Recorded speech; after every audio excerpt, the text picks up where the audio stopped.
Mirëmbrëma të gjithëve nga ky edicion qendror informativ në Top Channel. Fillimisht shohim titujt kryesor. Në ditën ndërkombëtare të Gruas, kryeministri Rama tha se Partia Socialiste do të ketë në listën e mbyllur të kandidatëve për deputet gratë dhe vajzat, ndërsa në listë të hapur në fushën e betejës do të jenë burrat me disa mandate. Sot në mesditë, socialistët janë mbledhur në një takim të mbyllur me deputetët dhe drejtuesit politik të fushatës për të diskutuar strategjinë, por edhe emrat e kandidatëve në 12 zonat elektorale. Edhe Sali Berisha i bëri sot premtime grave dhe vajzave. Ai tha se do të bëhet gjithçka që të harrohet pragu i primareve, sepse gratë dhe vajzat duhet të jenë përfaqësuara në të gjitha nivelet. Ai premtoi dhe kandidat nga diaspora. Përshëndetje, ndër të tjera në lajme do të ndiqni. Në ditën ndërkombëtare për të drejtat e grave, sot ndje pak zëri i protestës. Disa marshime në Tiranë, në qytetet e mëdha të vendit, si dhe Prishtinë, bën thirrje për mbrojtjen e të drejtave të grave, por pjesa më e madhe e shfrytzuan këtë ditë për fest. Që në fillim të muajit mars ka hyrë në fuqi rregulloria e re e policisë së shtetit, të cilës i është dhënë mundësia që të shoqërojë një person dhe ta ndalojë deri në 5 orë. Ndalimi i përkohshëm policor ka disa rregulla. Donald Trump thot se i beson Putin dhe se e ka më të lehtë me Rusinë dhe më vështirë me Ukrainën. Ai tha se Rusia po bombardon ende dhe kjo duhet të ndalojë. Zelenski komentoi sulmet me shumë viktima të vdekur, duke thënë se rusët nuk ndryshojnë.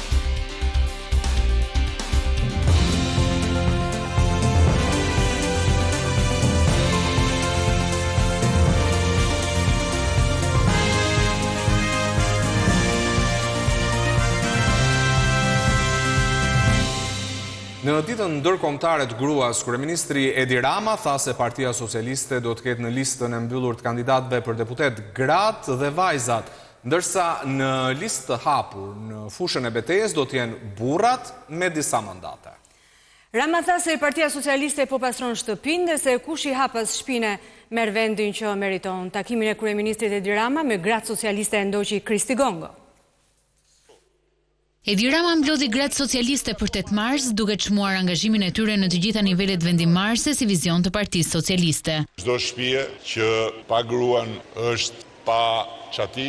Si pastrimi i plurave në banesë, kryesocialisti sheh të nevojshme pastrimin e partisë, duke ritheksuar besimin te drejtësia, të cilës thotë se i ka dorëzuar shpatën e ndëshkimit. Jeni krenare edhe për atë që po ndodh në luftën kundër korrupsionit. Edhe mos i dëgjoni fare ata që thonë jo po ja u morën gjithë, jo u kapën gjithë. Njësoj si ju që kujdeseni për pastrimin e shtëpisë. Edhe ne në mënyrë të vazhdueshme do ta pastrojmë shtëpinë tonë. Do ta bëjmë shtëpinë tonë vendin ku çdo kush të ketë atë që meriton dhe kushdo që do të hajë të tjerët mbas shpine të mund të largohet nga shtëpia dhe të shkojë aty ku e meriton.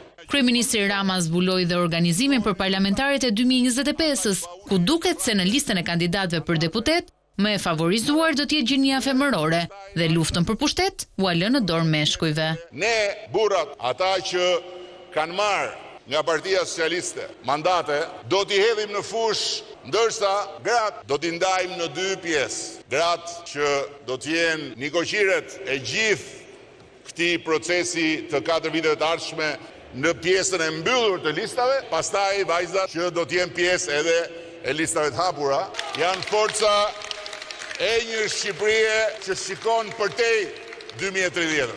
Me aspiratën që në mandatin e 4 Shqipëria të antarësohet në BE, Rama tregoi koalicionin opozitar si skuadrën që të çon në drejtimin e kundërt. Ndryshe nga të tjerët që kanë grumbulluar të gjitha rraqet mashkullore të Shqipërisë në emër të një madhështie që Zoti e di se ku është, se gjëja më madhështore që unë shoh në ata anë janë mustaqet e kujtim gjuzit, do të kemi një qasje krejt tjetër.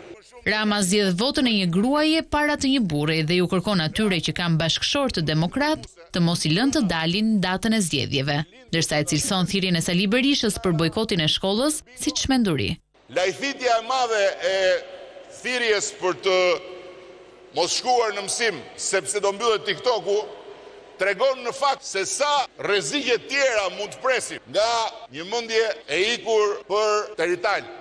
Kështu që unë do ta përsëris edhe sot dhe gjatë gjithë rrugtimit drejt 11 majit thirrjen time për të gjitha gratë që i kanë burrat demokrat. Burrat mbajnë në shtëpi në 11 maj, jo fëmijët për shkuar në shkollë. Po tu hiqe e drejta e votës burrave, Rama beson se qeveria socialiste do të fitonte 90 vende në parlament nga 140.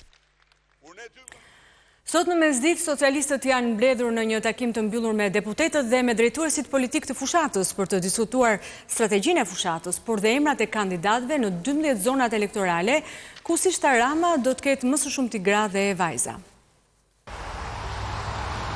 Në orën 13, kryeministri Rama do të jetë së bashku me deputetët e Partisë Socialiste dhe drejtuesit politik të 12 qarqeve të vendit. Takimi që pritet të zgjas shumë gjatë, njësoj si ai i djeshmi me anëtarët e kabinetit qeveritar, do të diskutojë linjat kryesore që do të mbahen në fushatën elektorale për zgjedhjet e 11 majit, por edhe listën e kandidatëve që pritet të paraqesë Partia Socialiste në këto zgjedhje. Burime flasin për shumë emra të rinj, bashkarisht me emrat e njohur dhe shumë aktiv të socialistëve. Aktualisht ka vetëm propozime të cilat do të merren në shqyrtim sipas qarqeve. Do të jenë drejtuesit politik të qarqeve që do të paraqesin problemet, çështjet organizative, si edhe emrat që propozojnë dhe që janë diskutuar më herët. Sonte në mbrëmje pritet të ketë një listë paraprake të emrave që mbase do të diskutohet edhe nesër. Kjo listë do të paraqitet në KQZ dhe në bazë të saj do të nisë edhe fushata elektorale. Për shkak se shumë emra do të jenë në listë të hapur dhe do të duhet të bëjnë fushat për të garuar jo vetëm me opozitën, por edhe mes tyre. Lista e kandidatëve për 12 qarqet e Shqipërisë duhet të dorëzohet në Komisionin Qendror të Zgjedhjeve brenda datës 12 mars. Një tjetër çështje e rëndësishme do të jetë gjithashtu vota e diasporës dhe pritet të jetë një sfidë e madhe për PS-n në këtë proces zgjedhor, për të cilën socialistët kanë punuar shumë prej kohësh me takime në çdo shtet, por edhe me nxitjen e votuesve potencial të mazhorancës për t'u regjistruar për të marrë pjesë në zgjedhjet e 11 majit. Në listë janë gati 246.000 votues. Ky është takimi i dytë i mazhorancës, pas atij që u mbaj të premten për 6 orë, ku është diskutuar në lidhje me përgatitjen e programit elektoral të Partisë Socialiste në çdo sektor, si edhe për qasjen që do të ketë partia në takimet publike me qytetarët. Edhe Sali Berisha i bëri sot premtiv me grave dhe vajzave. Ai tha se do të bëhet gjithçka që të harrohet pragu i primareve, sepse gratë dhe vajza duhet jenë të përfaqësuara në të gjitha nivelet. Ai premtoi edhe kandidat nga diaspora. Kryetari i Partisë Demokratike Sali Berisha prezantoi programin e qeverisjes 2025-2029 për fuqizimin e grave dhe vajzave. Lideri i opozitës garantoi se PD-ja do të mbështesë gratë dhe vajzat me politika që përmirësojnë kushtet e jetesës dhe bizneset e tyre, si dhe do të përpiqet të luftojnë varfërinë që sipas tij prek një pjesë të madhe të grave shqiptare. Programi i Partisë Demokratike do të synojë së pari të ndërhyjë me urgjencë në varfërinë ekstreme me të cilën përballen sot qindra mijëra gra shqiptare. Paketa e dhimbshurisë që quajmë ne do të japi fund varfërisë ekstreme. Kryedemokrati akuzoi kryeministrin Edi Rama se ka zhdukur 60 milion euro që dha qeveria franceze për gratë dhe vajzat shqiptare. Se me 60 milion euro mund të zbusje kredit mira grave në biznes. Ky fond kaloi i tëri u trupzuar në buxhet dhe humbi krejtësisht destinacionin e tij. Sali Berisha kishte një mesazh edhe për gratë e vajzat që morën pjesë në garën e primareve, nga ku do të përzgjidhen kandidatët për deputetet të Partisë Demokratike. Por ne do bëjmë gjithçka të harrohen ato kuota, se prania e tyre në të gjitha institucionet e Partisë Demokratike dhe institucionet e qeverisë së saj është e domosdoshme, është jetike. Pasi mbylli aktivitetin për 8 marsin me gratë demokrate, Sali Berisha zhvilloi një bashkëbisedim në rrjetet sociale me qytetarët. Kryetari i Partisë Demokratike premtoi se edhe diaspora do të jetë përfaqësuar në listat e PD-s. Do ketë kandidat të diasporës dhe të shqiptarëve jashtë vendi. Gjatë bashkëbisedimit me ndjekësit e tij, lideri i opozitës i kujtoi kryeministrit Edi Rama paralajmërimet që i ka bërë strategu i tij i fushatës, Kris Lasivita. E paralajmëroi që të mos lost me zgjedhjet sepse pasojat do të bien mbi te. Kryedemokrati paralajmëroi se nëse demokratët do të rikthehen në pushtet, do heqin çdo traj që ndan Shqipërinë me Kosovën.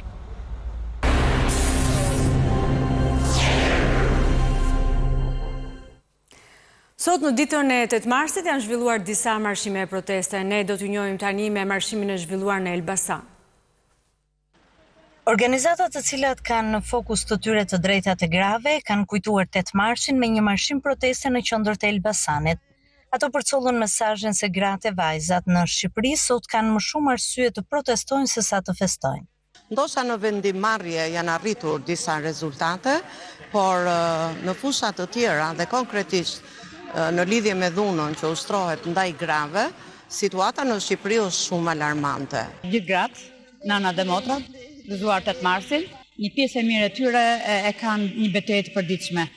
Dhe jo vetëm që nuk e mendojnë 8 marsin si festë, pa e mendojnë si 8 marsin si një protestë apo si një luftë të parehershme të gruas ndaj gjithë fenomeneve negative të cilat cënojnë të drejtat e lirit e grave.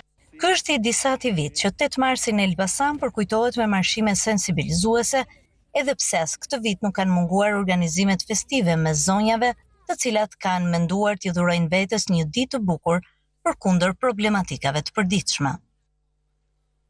Një marshim i ngjashëm është mbajtur dhe në Durrës.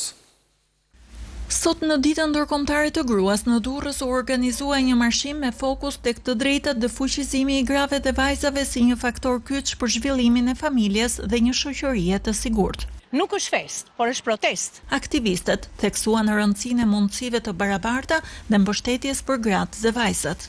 Sot protestojmë për drejtën e grave në gjithë botën, jo vetëm në vendin tonë.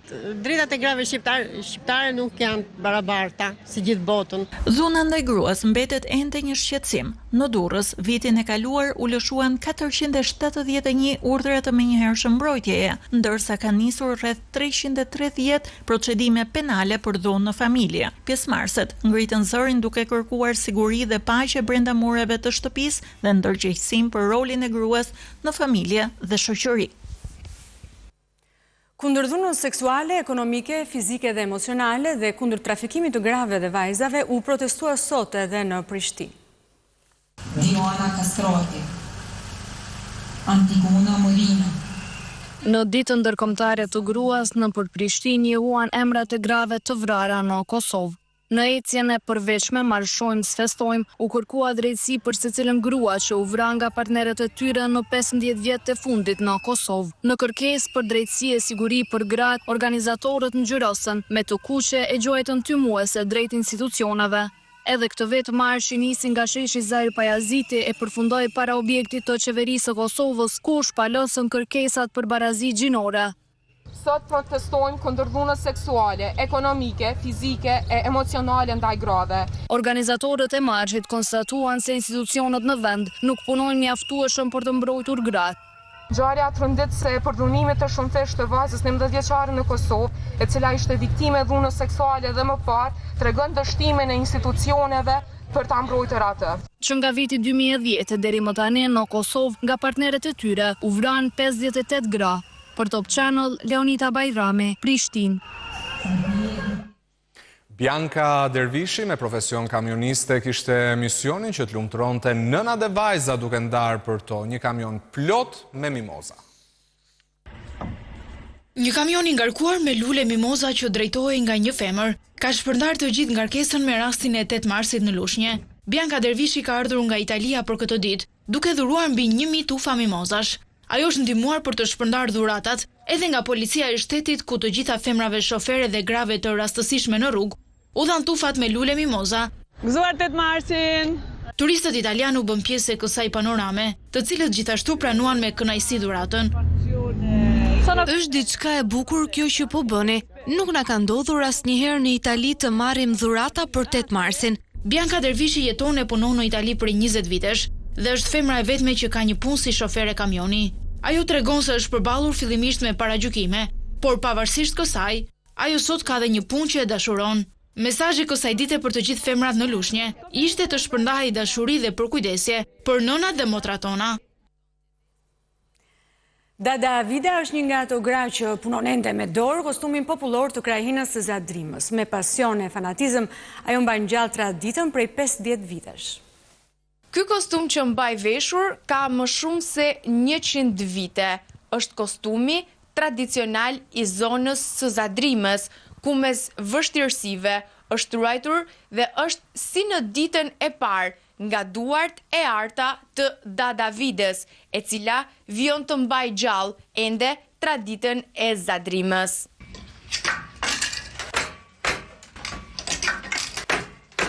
Me model ke pas për ta në fillë, ashtë si e modeli. Fillën e hullë, fillën e të rosh.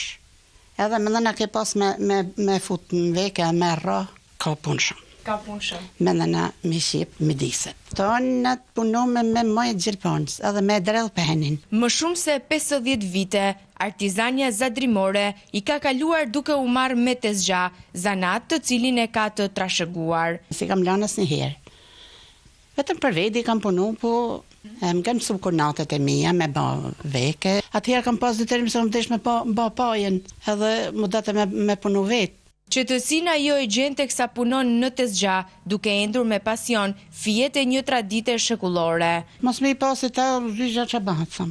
Më orë dikush e më thonë, da David, apa më vesh, kam shif me mësu, kam shif me, unë përzo me kneshësi e veshje, e mësoje, kam shumë shif. Zadrima është një pararoje kësaj tradite të shkëlqyer, pasi është i vetmi vend që përdor ende masivisht veshjet tradicionale të trashëguara nga të parët, që ruhen me fanatizëm nga gratë e kësaj zone. Një grup grash dhe vajzash organizuan një takim shumë të veçantë për 8 marsin. 8 marsi nuk është vetëm fest, por një ditë që gratë kërkojnë më shumë të drejta, sfidojnë veten dhe duan të përçojnë mesazhin e barazisë gjinore. Në titullin Gruaja e Hekurt, vajza dhe gra të profesioneve të ndryshme u bën bashkë në një event me disa punëtori, duke nisur nga dekorimi me qërim, poçeri, piktura me gosht, deri te saldimi. Diçka komplet ndryshe nga 7 marsi zakonshëm. Hera e parë që unë po prek balt me dorë. Unë nuk kam qenë asnjëherë për të festuar 8 marsin, unë kam qenë për të sensibilizuar. Ne duam të ndryshojmë gjërat, femrat sjellin ndryshime në botë. Për të parë një anë tjetër tonën, mund të bësh dhe lule me gosht. Vajza jo vetëm të mbuli gosht, po vajza tjetë edhe e bukur, edhe punëtore, edhe e sjellshme. Ti bëj të gjitha, sekundër e djemë pa tjetër, një barazit. Përmes këtij aktiviteti në 8 mars, duam të tregojmë se profesionet nuk kanë gjini. Pasur saldatore vajza? Po, gra, po. Edhe sot ka. Elona Kerri është një ekonomiste që ka krijuar lidhje me saldimin edhe prej fëmijërisë.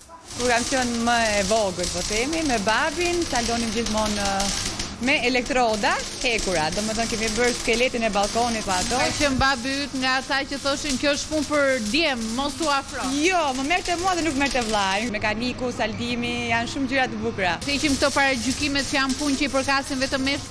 Patjetër që po.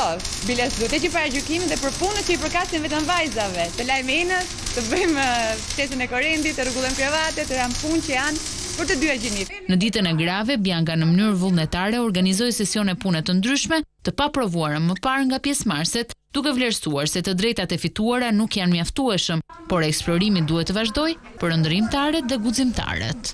Roli i femrës është shumë i rëndësishëm. Gocat kështu si puna juaj, që dalin nga ato klishet e 8 marseve ku ne dalim të kërcejmë, veshim takat, dhe për ju që jeni mama për të rritur jo vetëm gocat zellshme dhe të afta, po për të rritur dhe ata çunat të cilët femrën ta shikojnë boshtin e një familje, po jo vetëm me detyrime. Me rastin e ditës ndërkombëtare të gruas në Abu Dhabi, u mbajt samiti global i revisës së famshme amerikane Forbes, pjesë e të cilit ishte edhe bashkëshortja e kryeministrit zonja Linda Rama. Albania's transition from communism.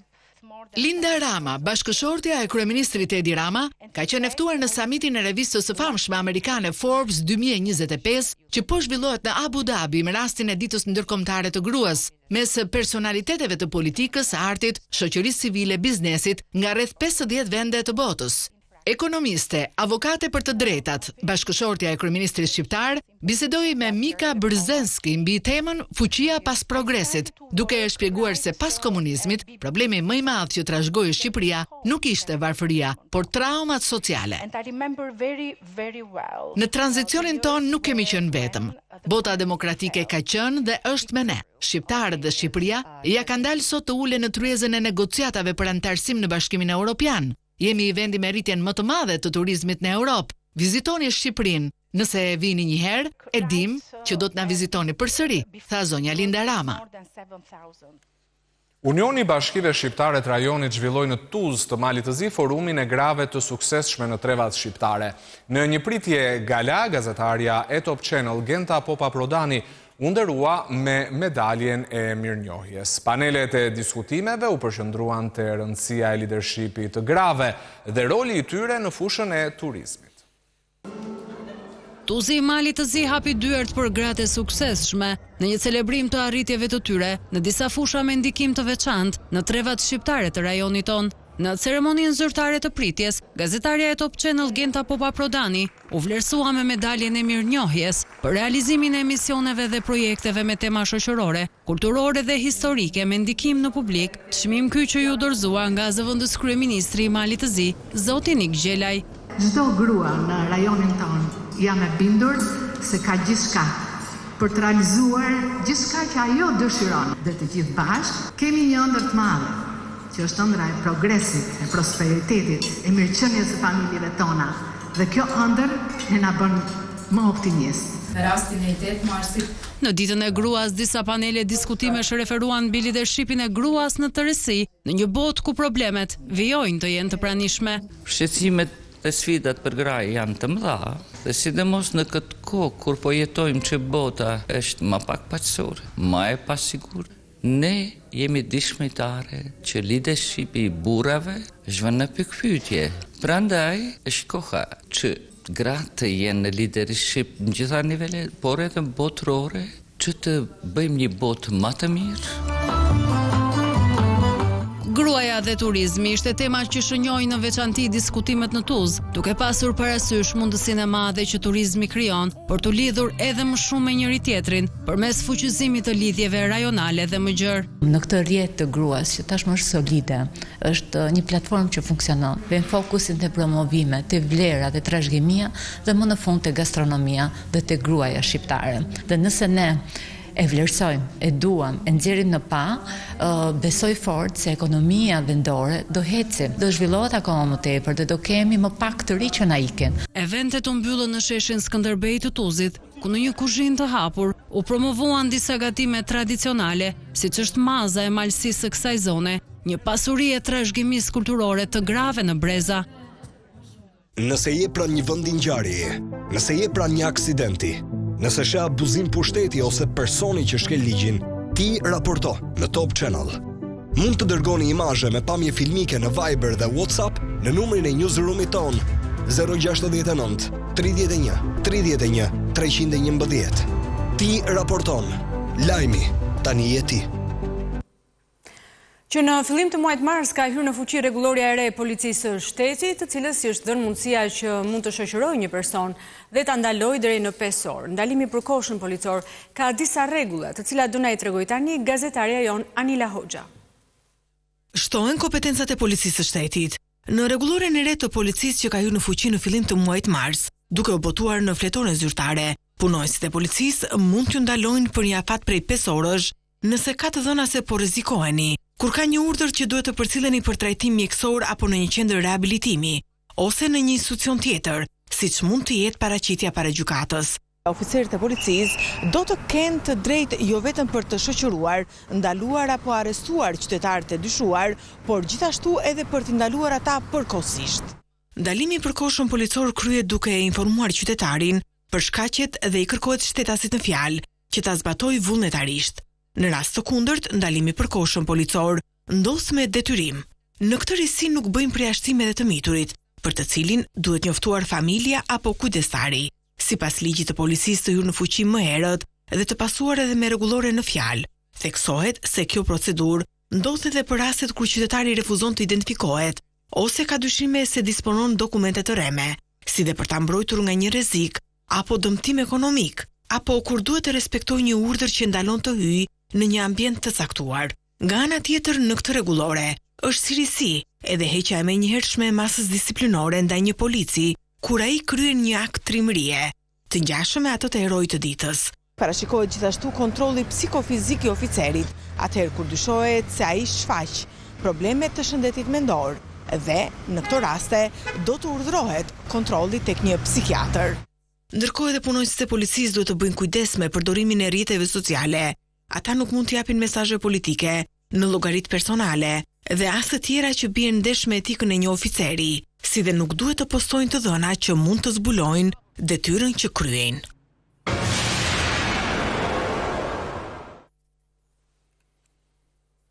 Donald Trump tha se e kishte më të lehtë që të bisedonte me Putinin sesa me Kievin. Pak pasi e kërcënoi Moskën me sanksione, Trumpi zbuti qëndrimin duke thënë se i beson Putinit dhe se me rusët po ecet mirë, por ata po bombardojnë dhe kjo nuk duhet vazhdoj. Pak pasi e kërcënoi Moskën me sanksione dhe i kërkoi ndalimin e bombardimeve të saj në rritjen ndaj Ukrainës dhe ndërkohë i pezulloi Kievit furnizimin me armë dhe shërbimet inteligjencës, Donald Trump deklaroi publikisht se në fakt e ka më të lehtë të negociojë me Vladimir Putinin sesa me Volodymyr Zelenskin. I besoj Putinit sepse po eci mirë me Rusin, por në këtë moment po bombardojnë shumë Ukrainën. Kjo nuk mund të vazhdoj. Megjithatë, sinqerisht e shoh më të vështirë negocimin me Ukrainën, që nuk i ka letrat në dorë, dhe më të lehtë me Rusin që i ka. Sipas Bloombergut, Putini është i gatshëm të diskutojë vendosjen e një armë pushimi të përkohshëm me kushtin që të arrihet progres drejt një marrëveshje paqe përfundimtare. Tashmë të gjithë syt janë kthyer nga takimi së martës në Riyadh mes ekipit amerikan dhe atij Ukrainas. Do të jetë i dërguar i posaçëm i presidentit Trump për lindjen e mesme, Steve Witkoff, ai që do të shkojë në Arabinë Saudite për të takuar me përfaqësues të Ukrainës për bisedime rreth një pushim zjarri i cili të frenojë sulmet ruse. Ajo çka duam të arrijmë është një marrëveshje kornizë për paqen si dhe një armë pushim fillestar, pohoi Witkoff, i cili shtoi se Trumpi mendon se Zelenski e ka ndrequr gabimin pas përplasjes mes dy udhëheqësve në shtëpinë e bardhë të premten që shkoi. Presidenti është i bindur se letra e Zelenskit, ku e quan përplasjen në takim për të ardhur keq, ishte një hap përpara shumë pozitiv. Në të kërkoi falje, kishte pranim se Shtetet e Bashkuara kanë bërë shumë për Ukrainën, si dhe një ndjenjë mirënjohjeje, shpjegoi Witkoff. Rusia intensifikoi bombardimet gjatë natës në Ukrainë duke vrarë 10 civil. Presidenti Zelenski tha se ata nuk ndryshojnë. Pavarësisht të shprehjeve të gatshme për paqe, Rusia ka vazhduar të intensifikojë ofensivën e saj në Ukrainë, duke shkaktuar viktima dhe dëme të mëdha materiale. Gjendja në frontin lindor po përkeqësohet teksa forcat e Moskës i kanë shtuar bombardimet ndaj qyteteve dhe vendbanimeve civile. Shënjestra e tyre e fundit ishte Dobropilja, në rajonin e Donetskut, ku sipas autoriteteve ukrainase kanë humbur jetën të paktën 11 civil, ndërsa 30 të tjerë janë plagosur, disa prej tyre rënd. Sulmi ka shkaktuar dëme të mëdha në godina rezidenciale e 10 apartamente janë përfshirë nga flakët, duke lënë shumë familje të pastrea. Ekipet e shpëtimit punuan pa ndërprerje për të shuar zjarrin dhe për të shpëtuar banorët e mbetur në rrënoja.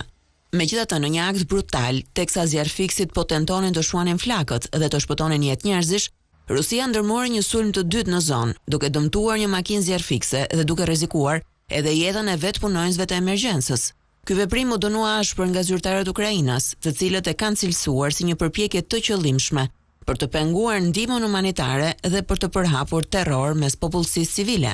Presidenti Volodymyr Zelensky u shpreh se sulmet e reja tregojnë se qëllimet e rusëve mbeten të pandryshuara, teksa komuniteti ndërkombëtar vazhdon të bëjë thirrje për ndërprerjen e menjëhershme të agresionit dhe për mbështetje të shtuar ndaj popullit ukrainas.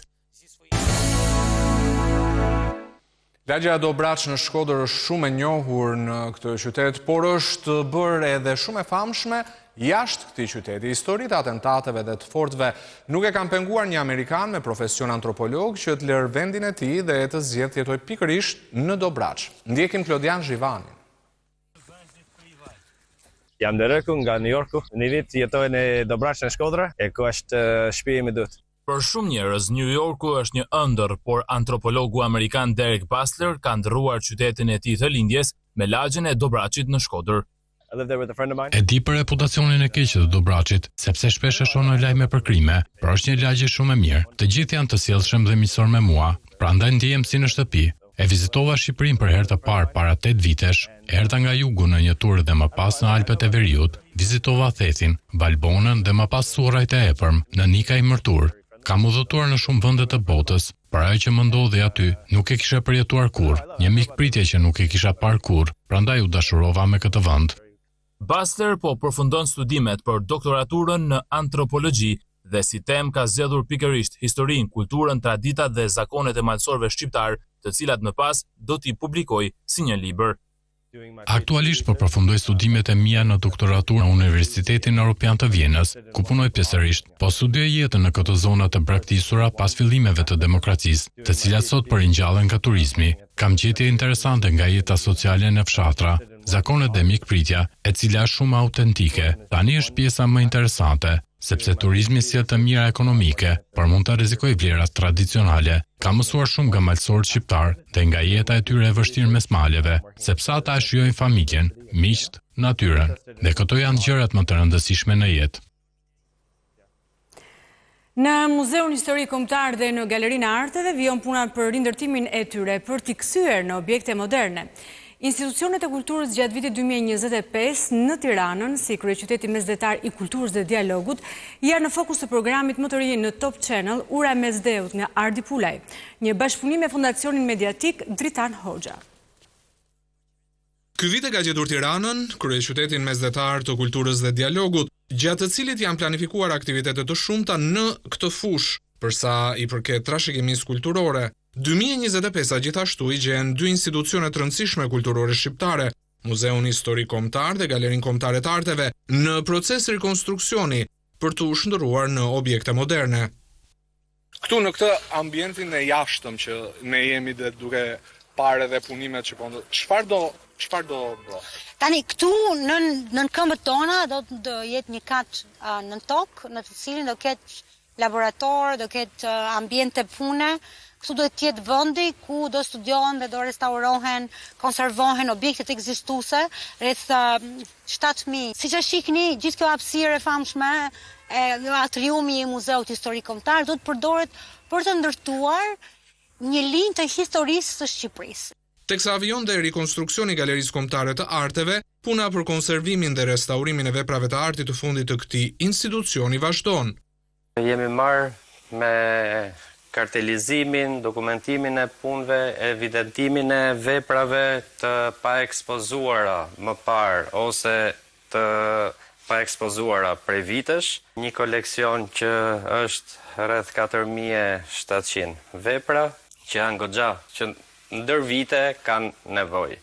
Deri në përfundimin e punimeve në këto dy institucione të rëndësishme të Shqipërisë, Tirana si kryeqyteti mesdhetar i kulturës dhe dialogut gjatë 2025-s ofron muze dhe galeritë e tjera me aktivitete të shumta përgjatë gjithë vitit. Institucionet e kulturës në kryeqytet janë pjesë e Ura e Mesdheut, programit më të ri që po transmetohet të shtunave në Top Channel, një bashkëpunim ky me Fondacionin Mediatik Dritan Hoxha. Dhe kemi ardhur këtu në fund të këtij edicioni informativ. Ju falenderojmë të gjithëve për vëmendjes, bashkë mirupafshim. Mirupafshim.